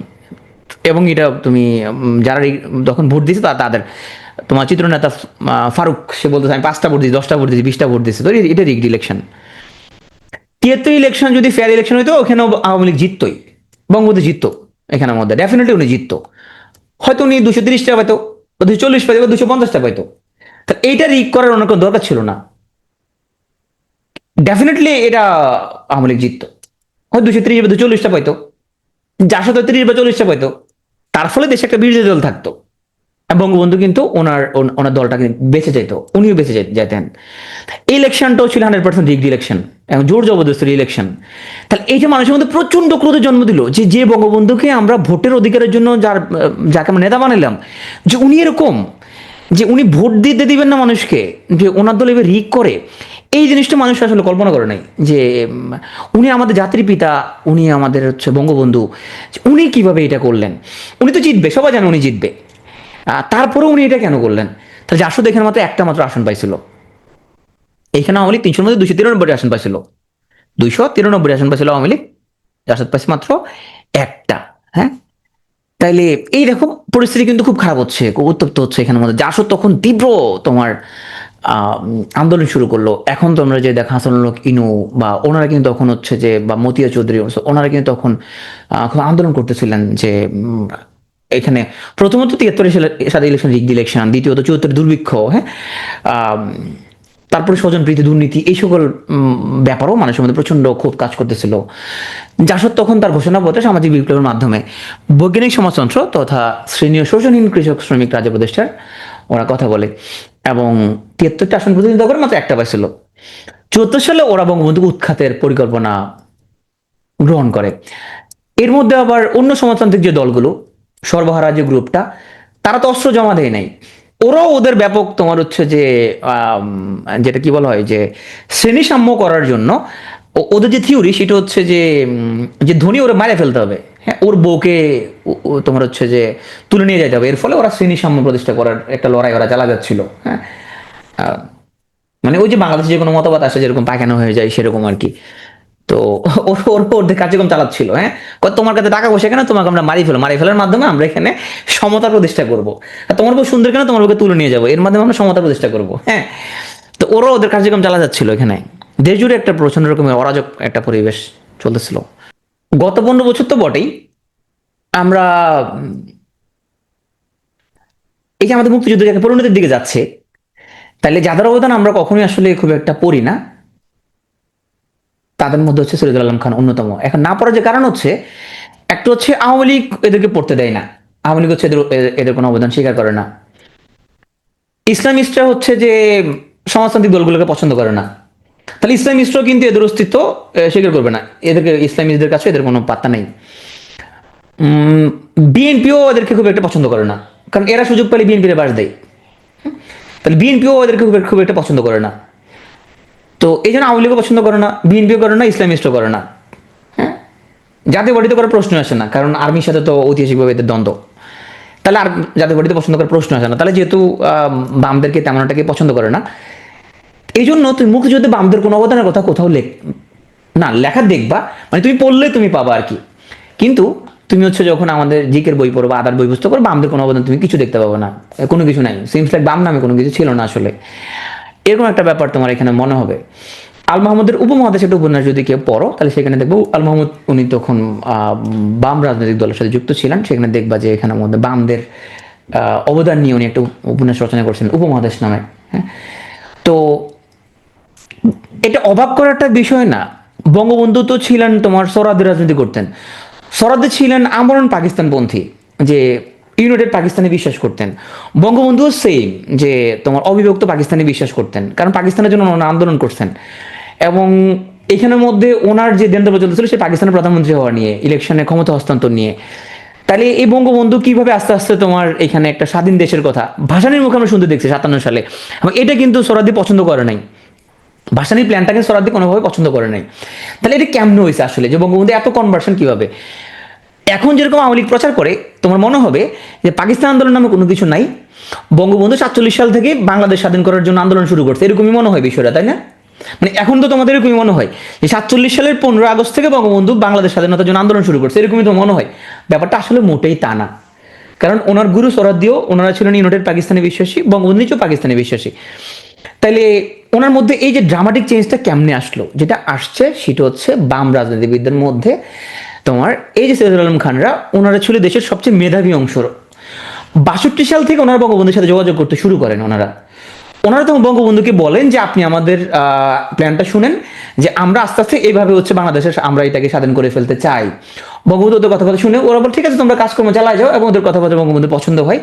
তো তাহলে এদের কার্যক্রম ছিল কিছুটা গোপন, এবং এরা বিশ্ববিদ্যালয়গুলোতে বিভিন্ন কমিটি গঠন করে, এবং তোমার তাত্ত্বিক যে একটা ব্যাপার যে আমরা কেন আলাদা দেশ লাগবে, আমরা কেন পাকিস্তানের থাকবো না, এটা নিয়ে ছাত্রদের মধ্যে তো তোমার আসলে সচেতনতা সৃষ্টি করতে হবে। তাহলে এরা গোপনে তোমার হচ্ছে যে এদের কার্যক্রম চালা যাচ্ছিল। তাহলে সিরাজুল আলম খান উনি গঠন করেন নিউক্লিয়াস, এবং তারা এই যে 69 গণঅভ্যুত্থান, তাহলে কিভাবে বঙ্গবন্ধুকে আসলে বের করা হয়েছে, তাহলে এখানে এই যে আন্দোলনের পুরোধায় ছিল কারা, ভাসানী ছিলেন।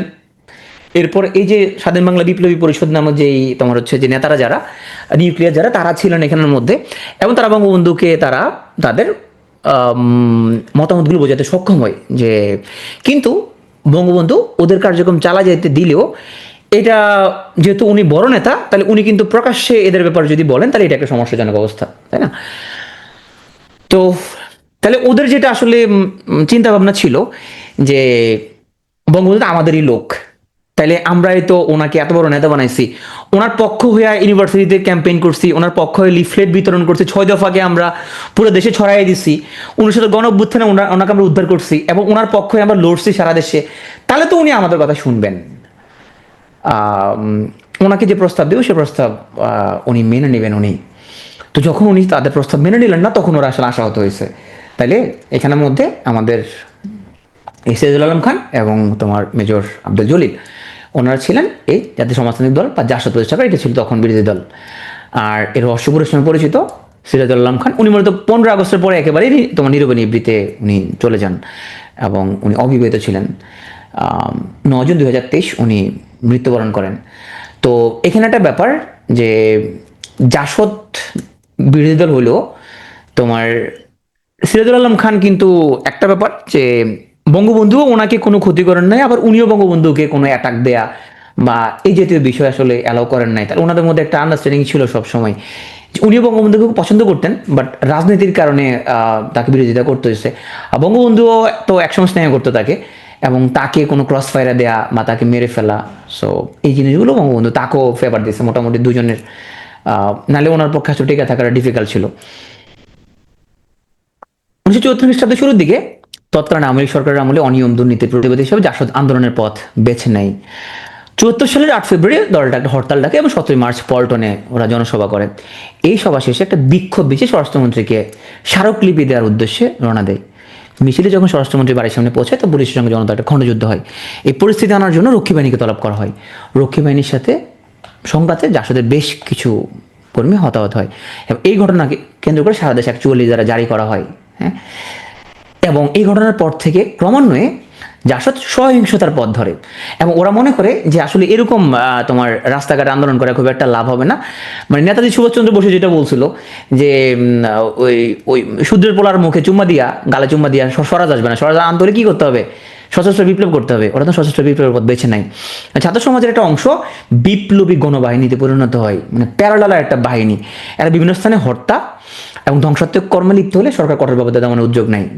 তাহলে এই দিক থেকে যে এখানে বঙ্গবন্ধুরও আবার খুব বেশি করার ছিল তা না, এরা যখন মারপিট শুরু করছে বিভিন্ন জায়গায়, তখন এইটাও তো আসলে বঙ্গবন্ধুকে আসলে দমন করার উদ্যোগ নেওয়া লাগছে। তাহলে দেখো এখন কিন্তু লড়াই কিন্তু শুরু হয়ে গেছে, এখন মারাত্মক লড়াই চলতেছে কিন্তু, এবং বহু জাসদকর্মী এখানে নিহত হয় এবং বন্দী হয়। সে সময় কর্নেল আবু তাহের, উনি ছিলেন তোমরা জানো যে 11 নম্বর সেক্টরের সেক্টর কমান্ডার, উনি জাসদের গণবাহিনী সর্বাধিনায়ক। ওনাকে বলে কি ক্রাশের কর্নেল, কারণ উনি মুক্তিযুদ্ধে একটা পা হারাইছিলেন। খুব ডেঞ্জারাস অবস্থা চলতেছে কিন্তু দেশে। হ্যাঁ, মানে স্বাধীন হওয়ার পরে এখানের মধ্যে আমাদের এরপরে আমরা যে ধরনের একটা দেশ চাইছিলাম, কিন্তু আসলে দেখা যাচ্ছে না। এখানে নিজেদের মধ্যে মারপিটে তোমার বাঙালি খুবই দক্ষ, এবং নিজেদের মধ্যে গ্যাঞ্জাম করতে বাঙালি খুবই দক্ষ। এই ব্যাপারে কোনো মানে কি নাই, কোনো দ্বিমত নাই। যে কোনো সুন্দর কিছু নষ্ট করার জন্য বাঙালি কোনো তুলনা নেই। এত সুন্দর একটা মুক্তিযুদ্ধ হইলো, তো এইটাকে কেউ নষ্ট করে ফেলা যায়, এটার জন্য সবাই মোটামুটি চেষ্টা করতেছে। আসো, আচ্ছা, সিরাজুল আলম খান একজন, সিরাজ সিকদার কিন্তু আরেকজন। দুজন কিন্তু দুই ব্যক্তি, আবার দুজনকে এক মনে করলে কিন্তু হবে না। এই সিরাজ সিকদার হচ্ছে ও যে তোমার শামীম শিকদারের ভাই। তাহলে এই সিরাজ সিকদার, উনি একজন কমিউনিস্ট বিপ্লবী নেতা। পূর্ব বাংলা শ্রমিক আন্দোলন প্রতিষ্ঠা করে 8 জানুয়ারি 1968। এবং তোমরা জানো যে তোমার শ্রমিক আন্দোলনের সাথে যারা জড়িত তারা কিন্তু ভীষণ রকমের পছন্দের মানুষ তাদের, সিরাজ সিকদার। একই ব্যক্তি কারো কাছে নায়ক, আবার কারো কাছে জঙ্গি, তাই না? এরকম রাষ্ট্রের কাছে জঙ্গি, আবার কারো কাছে নায়ক, এরকম। তাহলে সিরাজ সিকদার কারো কাছে নায়ক, তখনও নায়ক ছিল, এখনো কারো কারো কাছে সে নায়ক, আবার সরকারের কাছে কিন্তু সে জঙ্গি। তো তাদের যে লক্ষ্যটা ছিল যে পাকিস্তানের ঔপনিবেশিক শাসন থেকে পূর্ব বাংলাকে মুক্ত করে জাতীয় গণতান্ত্রিক বিপ্লব সম্পন্ন করা, জাতীয় গণতান্ত্রিক বিপ্লব সম্পন্ন করা। তাহলে দেখো যে বাংলাদেশকে স্বাধীন করে ফেলবো, আলাদা করে ফেলবো, এই চিন্তা কিন্তু প্রথম কিন্তু বিপ্লবীদের মধ্যে, মানে সমাজতান্ত্রিক বিপ্লবীরা প্রথম এরা এগুলো চিন্তা ভাবনাগুলো করছে। কিন্তু দুঃখজনকভাবে কিন্তু ওদেরকে এখন কোনো ক্রেডিট কেন দেওয়া হচ্ছে না? কারণ ওদেরকে আওয়ামী লীগও পছন্দ করে না, আওয়ামী লীগ মনে পছন্দ করে মনে না।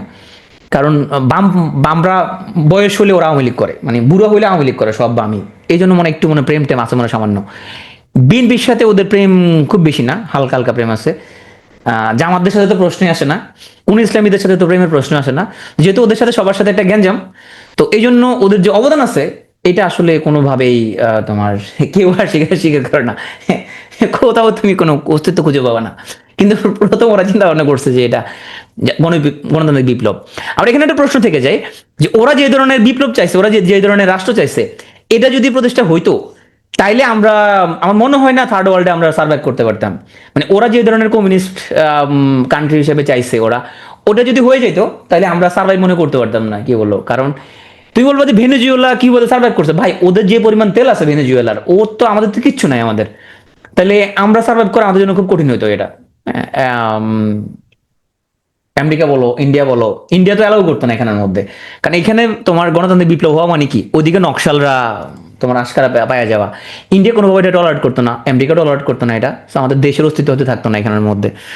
আর ওদের চিন্তা ভাবনার মধ্যে একটু প্রবলেম আছে। তো সব মিলায়া তোমার হচ্ছে ওরা যদি সমাজতন্ত্রের কথা বলে, আমাদেরকে সাম্যবাদের কথা বলে, কিন্তু দেখি যে সুযোগ পাইলে কিন্তু ওরা আসলে তোমার কম যায় না। কি বলো? সুযোগ পাইলে তারাও মোটামুটি, আমরা দেখছিলাম যে তারা যখন ক্ষমতা ছিল তারা কি করছে। তো কিন্তু তার যে অবদান যেটা, সেটা আমরা স্বীকার করবো যে এখানের মধ্যে তোমার স্বাধীন বাংলাদেশ করা যাবে, এটা মূলত বাম বিপ্লবীরা প্রথম ওরা চিন্তা ভাবনা করে শুরু করে। বঙ্গবন্ধু মাথায়টা ঢুকাই দিতে পারছিল ওরা। বরিশালে পূর্ব বাংলা সশস্ত্র দেশপ্রেমিক বাহিনী ওরা গঠন করে, এই পার্টির নাম দেয় পূর্ব বাংলা সর্বহারা পার্টি। তাহলে এরা কিন্তু মুক্তিযুদ্ধে ভীষণ অবদান আছে, ওরা কিন্তু যুদ্ধ করছে। আর মুজিব বাহিনী কিন্তু এদের সাথে আবার ফাইট করছে। হ্যাঁ, তাহলে আমাদের 71 সালের মুক্তিযুদ্ধে কিন্তু এক রৈখিক কোনো লড়াই না, এখানে লড়াইয়ের ভিতরে লড়াই ছিল। তাহলে এই সর্বহারা পার্টির সাথে কিন্তু আবার মুজিব বাহিনীর আবার ফাইট হয়েছিল। 1 জানুয়ারি 1975 সাল চট্টগ্রামের হালি শহরে সরকারি গোয়েন্দা সংস্থার লোকজন তাকে গ্রেপ্তার করে এবং তাকে ক্রস ফায়ারে দেওয়া হয়।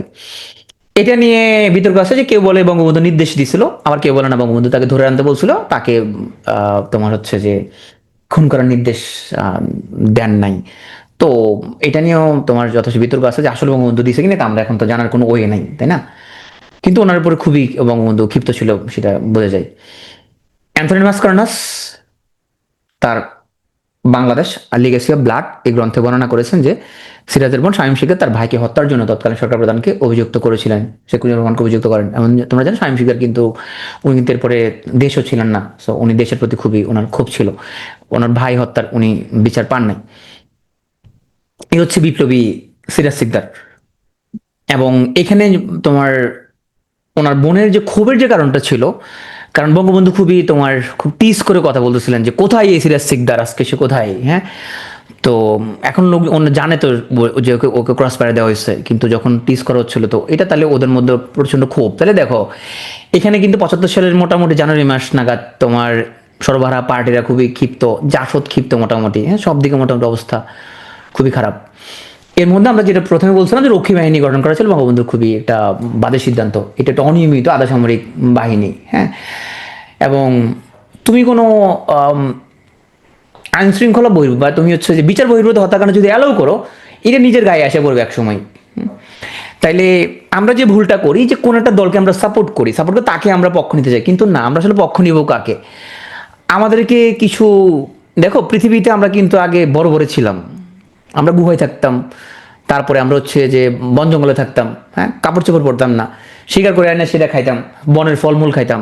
তাইলে এই যে আমরা সভ্য হইলাম কিভাবে এখানের মধ্যে, এটা সভ্যতার পিছনে কি কি জিনিস এখানে আসলে রোল প্লে করছে। তাহলে আমরা সভ্য হওয়ার জন্য আমরা কিছু নিয়মকানুন বানাইছি। নিয়মকানুন কি, যে কোনো মানুষ কোনো মানুষকে তোমার বিনা অপরাধে হত্যা করতে পারবে না, অপরাধ করলেও সে হত্যা করতে পারবে না। সে এখানে কাউকে বিচার দেওয়া লাগবে, কেউ এটা বিচার মাধ্যমে এটা মীমাংসা করবে। তাহলে প্রাণীরা যেরকম, কুকুর যেরকম নিজের লড়াই লেগে যায়, সো বনে যে বন জন্তু যেন যে লড়াই করে, আমরা সেরকম লড়াই করবো না। তাহলে এখানের মধ্যে কেউ যদি কারোর সাথে কোনো ঝামেলা থাকে, তাহলে সেই বিচার প্রক্রিয়ার মাধ্যমে হচ্ছে এটার সমাধান করতে হবে। তাহলে কোনো মানুষ কোনো মানুষকে এরকম মারতে পারবে না, হত্যা করতে পারবে না, চুরি করতে পারবে না, ডাকাতি করতে পারবে না। হ্যাঁ, এরকম কিছু আমরা বেসিক ফান্ডামেন্টাল কিছু রুলস বানাইছি, আমরা সবাই একমত হয়েছি, এগুলো আমরা সবাই ফলো করব। এটাকে বলা হয় আইনের শাসন। তাইলে আমরা যদি আইনটা যদি মানি, তাইলে আইনের শাসন যদি মানি, তাইলে তুমিও শান্তিতে থাকতে পারবা। আইনের শাসনটা কি করে আসলে? আইনের শাসন আসলে নিজেকে প্রোটেকশন দেয়। কিভাবে প্রোটেকশন দেয়? ধরো এখানে তোমার সফটওয়্যারটা যদি এরকম হয় যে সিস্টেমটা হলো আইনের শাসন, যে আইনের দৃষ্টিতে যদি অপরাধ হয় তাহলে বিচারের মাধ্যমে সেটা বিচার করা হবে, এবং এখানে অপরাধী তার আত্মপক্ষ সমর্থনের সুযোগ থাকবে। এটা থাকলে তো তাহলে শেখ হাসিনাকে পালাতে হতো না। শেখ হাসিনা পালা গেছে কেন? কারণ সে যেন ওরা মারে ফেলবে, এখানের মধ্যে ধরে ওরা মারে ফেলবে, ওরকম বিচার আচার হবে না ওকে, পালে ওকে মারে ফেলতো, এই জন্য ওকে পালা যেতে হয়েছে। কিন্তু যদি আইনের শাসন যদি সে প্রতিষ্ঠা করতো, তাহলে সে যে যতটুকু অন্যায় করছে সেটা বিচার হইতো, বিচার প্রক্রিয়ার মাধ্যমে সেটা হচ্ছে যে হইতো এখানে, তাহলে তার তো একটা প্রোটেকশন ছিল, তাই না? এখন যারা ক্ষমতায় বা সামনে যারা ক্ষমতায় আসবে, ওরা যদি আইনের শাসন যদি প্রতিষ্ঠা করতে যদি ব্যর্থ যদি হয়, যে তারা তাদের মতো করে বিচার আচার করে ফেলবে, ইট দিয়ে মারাই ফেলবে মানুষকে, গণপিটুনি দিয়ে মারাই ফেলবে, এগুলো যদি করতে চাই, তাহলে মনে রাখতে হবে পরবর্তী আরেকজন আছে তাকে সেই জিনিসটাই করবে। তাহলে কোনো মানুষ আইন নিজের হাতে তুলে নিতে পারবে না। সে বিচার করার কে? সে বিচার করতে পারবে না, বিচার করবে বিচার বিভাগ, এবং সে অনুযায়ী তাকে সেটা আইটা মেনে নিতে হবে। এটা যদি করে, তাহলে প্রত্যেকেই কি থাকবে, যে অপরাধী সেও কিন্তু সেফ থাকবে, যে তার একটা আত্মপক্ষসমত সুযোগ আছে, সে আসলে কোন পরিস্থিতিতে কাজটা করছে। কিন্তু এটা যদি নষ্ট করে ফেলে, সমস্যা হচ্ছে আমরা কেউ সেটা বুঝতে চাই না। যখন ক্ষমতা যাই মনে করি যে আমি সব বিচার আচার করে ফেলবো, সব বিচার আচার দায়িত্ব আমার মতের সাথে মিলবে না, তাহলে আমি ওকে হচ্ছে যে মারা ফেলবো, হ্যাঁ, আমিও সম্পদ লুট করবো। তাহলে কোনো মানুষ সম্পদ হানি করতে পারবে না, তুমি কারো সম্পদ লুট করতে পারবে না, কোনো সম্পদ চুরি করতে পারবে না, কাউকে ফিজিক্যালি আঘাত করতে পারবে না। সে তোমার সাথে যত ঝামেলা হবে হোক, তোমার গালি দিক যা করবো, তুমি ফিজিক্যালি আঘাত করতে পারবে না। তুমি কি করতে পারবা? তুমি তার নামে মামলা করতে পারবা, সেটা আদালতে বিচার হবে, তুমিও তোমার আইনজীবী থাকবে, তার আইনজীবী থাকবে। তাইলে এই যে বেসিক যে রুলসগুলো, যার কারণে আমরা সভ্য, আমরা সিভিলাইজড, আমরা জন্তু জানোয়ার না। জন্তুরা কি বিচার দেয়? জন্তুরা বিচার করে না, জন্তুরা নিজেই মারপিট করে শাস্তি শুরু করে। তাহলে আমরা তো জন্তু না।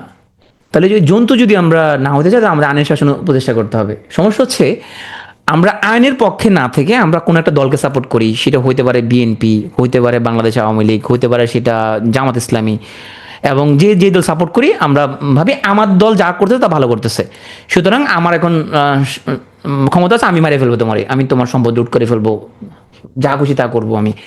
এটা যদি করি, তাহলে তুমি কখনোই শান্তি এস্টাবলিশ করতে পারবে না। এটা করতে পারে নাই বলে আমাদের এখানে কি নাই, জানমালের কোনো নিরাপত্তা নেই। তো এখানে আমরা দেখবো যে এই যে রক্ষী বাহিনীটা কেন ভুল সিদ্ধান্ত ছিল। তাহলে রক্ষী বাহিনী এখানে ওরা তো বিচারক না, কিন্তু ওরা বিচারতা শুরু করছে, ওরা আইন নিজের হাতে তুলনা শুরু করছে। ওকে রাখা হয়েছে আইন শৃঙ্খলা সে রক্ষা করবে কিছুটা, এবং আরেকটা বিষয় যে সেনাবাহিনী যদি কোনোভাবে কুটু করে কোনো কারণে, তারা বঙ্গবন্ধুকে রক্ষা করবে। হ্যাঁ, তো এটা তো সেনাবাহিনী আবার একটা দেশে দূরে প্যারালাল বাহিনী চলতে পারবে না। হ্যাঁ, তো এটার প্রতিষ্ঠাতা শেখ মুজিবুর রহমান বিলুপ্তকারী খন্দকার মোস্তাক আসে বিলুপ্ত করে দেয়, এবং এর সদর দপ্তর শের বাংলা নগর ঢাকায়। একটা ব্যাপার হচ্ছে 15 আগস্ট যখন সেনাবাহিনী যখন ট্যাঙ্ক নিয়ে যখন নামে, ওই ট্যাঙ্কে কিন্তু কোনো গোলাবারুদ ছিল না। সেনাবাহিনী যখন ট্যাঙ্ক নিয়ে নামে, ট্যাঙ্কে কোনো গোলাবারুদ ছিল না। এবং যে রক্ষী বাহিনী বঙ্গবন্ধু বানাইছিলেন, এই রক্ষী বাহিনীর একজন লোক কিন্তু আসে নাই, ওরা ভয়ে বের হয় নাই। মাস্টার ছিল শেখ মুজিবুর রহমানের তর্জনী, আর প্রধান ছিলেন ক্যাপ্টেন এএনএম নুরুজ্জামান, এবং প্রায় 16,000 লোকের সমন্বয়ে রক্ষী বাহিনীর সদস্য। বঙ্গবন্ধু মনে করতেন যে আর্মি যদি কোনো কুটু করে, তাহলে এরা মনে তাকে প্রোটেকশন দেবে, কিন্তু দুঃখজনক করে তারা কেউ আসলে আগে আসে নাই। তো যে ঘটনা আসলে বঙ্গবন্ধুর মৃত্যুকে ত্বরান্বিত করে, সেটি হলো সংবিধানের 4th সংশোধনী। এটি উত্থাপিত হয় প্রথম সংসদে, এবং 25 জানুয়ারি 1975 উত্থাপক ছিলেন আইনমন্ত্রী মনোরঞ্জন ধর। অধীনে পাশ হয়ে যায়, এবং অধীনে এটা অনুমোদিত হয়ে যায়। কি ছিল এখানের মধ্যে? এই 4th সংশোধনীতে এটা ছিল যে সংসদীয় গণতন্ত্রবাদ, রাষ্ট্রপতি শাসিত সরকার ব্যবস্থা থাকবে, উপরাষ্ট্রপতিকে রাষ্ট্রপতি নিয়োগ করবে, একটা মাত্র জাতীয় দল থাকবে, শুধু এখানের মধ্যে নৌকা মার্কা থাকবে, এবং ওই জাতীয় দলের মনোনয়ন ছাড়া কোনো ব্যক্তি এমপি হতে পারবে না।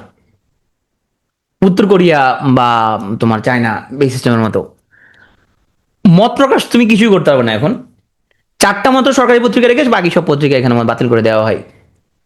সংসদের মেয়াদ আরো 5 বছর বাড়ানো হয়, তা বঙ্গবন্ধু আরো 5 বছর ক্ষমতা থাকবে। এমপিরা সব একই দলের লোক, নিজের লোক। রাষ্ট্রপতিকে যদি অপসারণ করতে হয়, তাহলে এই এমপিদের 4/3 সমর্থন লাগবে, যেটা আসলে কোনোভাবে সম্ভব না। তাহলে বঙ্গবন্ধু নিশ্চিত করেছিলেন যে উনি আজীবন ক্ষমতায় থাকবে, আমৃত্যু উনি ক্ষমতায় থাকবেন। এই যে ওনার আমৃত্যু ক্ষমতা থাকার বাসনা, এটা ওনার জন্য কাল হয়ে দাঁড়াচ্ছে। এখন তাহলে তুমি সাংবিধানিকভাবে ওনাকে তুমি সরাবা কিভাবে? উনি তো কোনো ওয়ে রাখে নাই। তাহলে দেখো, আগের দিনে ছিল রাজা রাজা সিস্টেম, না? রাজাদের সিস্টেমটা কি ছিল আসলে? তাইলে ধরো এই রাজার নাম হচ্ছে তোমার, আমরা ধরলাম যে এখানের মধ্যে রাজার নাম হচ্ছে, এখানের মধ্যে ইব্রাহিম লোদি, এই রাজার নাম হচ্ছে ইব্রাহিম লোদি সম্রাট, আর এই রাজার নাম হচ্ছে তোমার সম্রাট বাবর। ওকে, তাহলে এই রাজা যদি তাকে যদি আক্রমণ করে যুদ্ধে পরাজিত করতে পারে, তাহলে তার রাজ্য দখল করে নেবে, এবং দখল করার পরে এরা মারা ফেলবে। এটা ছিল যুদ্ধের নিয়ম। তাহলে তোমার সিরাজউদ্দৌলাকে কিন্তু তোমার ক্লাইভ পরাজিত করে তাকে মেরেও ফেলে। তাহলে আগের দিনের রাজাদেরকে আসলে যে সাম্রাজ্য যে সিস্টেমটা, এখানে কোনো সেফ এক্সিট ছিল না, নো সেফ এক্সিট। তার মানে রক্তপাত ছাড়া কোনো রাজাকে বা সম্রাটকে বাদ দেওয়ার কোনো সিস্টেম নাই। তাহলে খুব ডেঞ্জারাস ব্যাপার না? কোন রাজা যদি মনে করে যে সে শাসন করবে না, তাহলে কিন্তু তাকে কিন্তু রাখা হবে না, কারণ কোনো রাজাকে রাখা হয়, তাকে মেরে ফেলা হয়, সে থাকাটা রিস্কি। এই সমস্যার সমাধান করার জন্যই তো গণতন্ত্র আসছে। তাহলে গণতন্ত্র সবচেয়ে সৌন্দর্যটা কি? সৌন্দর্য হচ্ছে এই রাজা রাজা এক ইলেকশন দিবে, ইলেকশনের মধ্যে জনগণ যদি মনে করে যে তাকে জনগণ রাখবে না ক্ষমতায়, ও একে আনবে, তাহলে একে ভোট দিয়া ক্ষমতা আনবে, এ তখন বিরোধী দলে চলে যাবে। তার মানে রক্তপাতহীন ক্ষমতার একটা তোমার এই যে পালাবদল, এটা গণতন্ত্রের সৌন্দর্য। গণতন্ত্র খুবই ত্রুটিপূর্ণ একটা শাসন ব্যবস্থা, মারাত্মক রকম ত্রুটিপূর্ণ, কিন্তু এটা ভালো কোনো বিকল্প আমাদের কাছে নাই এখনো। তাহলে গণতন্ত্র সৌন্দর্যটা যেটা, সেটা হচ্ছে আগে যে শাসক তাকে রক্তপাতহীন একটা সেফ এক্সিট দেয়, সেই ইলেকশনের মাধ্যমে সে হচ্ছে তোমার চলে গেল। হাসিনা যদি 2024 সালেও যদি একটা ইলেকশন দিত, ফেয়ার ইলেকশন, তাও কিন্তু ওর এই পরিণতি কিন্তু হতো না, ও তখন বিরোধী দলে থাকতো। হ্যাঁ, যদি সেফ ইলেকশন, যদি সে একটা ফেয়ার ইলেকশন যদি দিত, তাহলে ওর এই পরিণতি বরণ করা লাগতো না। হাসিনা এমন একটা সিস্টেম করছে যে ওকে তুমি হচ্ছে যে বাদ দেওয়ার কোনো সিস্টেম নাই, সে সিস্টেম করছে ইলেকশন তার আন্ডারেও হবে, এই ইলেকশনটা সে করবে এবং সেখানের মধ্যে সে রাতের করবে প্রয়োজনে, বা তার দলের প্রার্থী বা দামি লোকজন দিয়ে করবে সে, কিন্তু ইলেকশন তাই সে জিততে হবে এবং তার মৃত্যুর আগ পর্যন্ত সে ক্ষমতা থেকে যাবে না, কোনো অপথ সে খোলা রাখে নাই। আর্মিতে সে নিজের লোক ঢুকাইছে, পুলিশ নিজের লোক ঢুকাইছে, অ্যাডমিনে তার নিজের লোক ঢুকাইছে। হ্যাঁ, তাহলে সব জায়গাতে নিজের লোক ঢুকাইছে, তার ফলে তার কোনো এক্সিট ছিল না যে সে নিরাপদে কিভাবে যাবে, তার নিজের লোকই তাকে পালাতে দিবে না, আপনি কই যাবেন, এখানের মধ্যে কোনো সেফ এক্সিট সে রাখে নাই। তাহলে এই না রাখার কারণে কি হয়েছে, তাহলে ওনাকে আসলে এইভাবে বিতরণ করা ছাড়া অন্য কোনো ওয়ে তো ছিল না। ওনাকে কেমনে তুমি বিতরণ করবো, উনি তো ইলেকশন দিবে না, উনি উনি ঠিক করছেন আজীবন ক্ষমতা থাকবে, ওনাকে কোনোভাবে উনি ক্ষমতা থেকে যাবে না, উনি আজীবন সে বসে থাকবে। সে বঙ্গবন্ধু সিমিলার একটা চিন্তা ভাবনা করছিলেন যে ওনাকে কেউ ক্ষমতা থেকে অবসান করতে পারবে না, উনি আজীবন মৃত্যু পর্যন্ত উনি ক্ষমতা থাকবে। তাহলে উনি তো নিজের জন্য কোনো সেফ এক্সিট রাখে নাই। ইতিহাস বলে তুমি যদি সেফ এক্সিট যদি না রাখো নিজের জন্য, তাহলে এটা কিন্তু তোমার জন্য খুব ভালো পরিণতি আনবে না।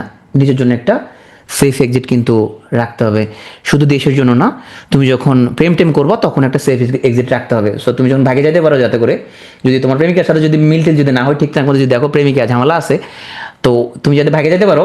হ্যাঁ, এমন আকাম করা যাবে না যাতে করে ও তোমাকে আটকা দিতে পারে। হ্যাঁ, বেশি আকাম করা যাবে না, ধর দিবে তোমার আটকায় ওখানের মধ্যে। তো বেশি আকাম না করে নিজের জন্য একটা পথ খোলা রাখতে হবে যে তুমি যাতে ওখান থেকে সরে আসতে পারো। হ্যাঁ, তো এখানে বঙ্গবন্ধু আসলে সরে আসার কোনো পথ রাখে নাই, এবং তার জন্য ওনার আর্মির মধ্যে ক্ষোভ ছিল, এদিক দিয়ে দেশের মধ্যেও ক্ষোভ ছিল, দুর্ভিক্ষের কারণে মানুষের ক্ষোভ ছিল, সবের ওনাকে খুব করুণ একটা পরিণতি ওনাকে বরণ করতে হয়।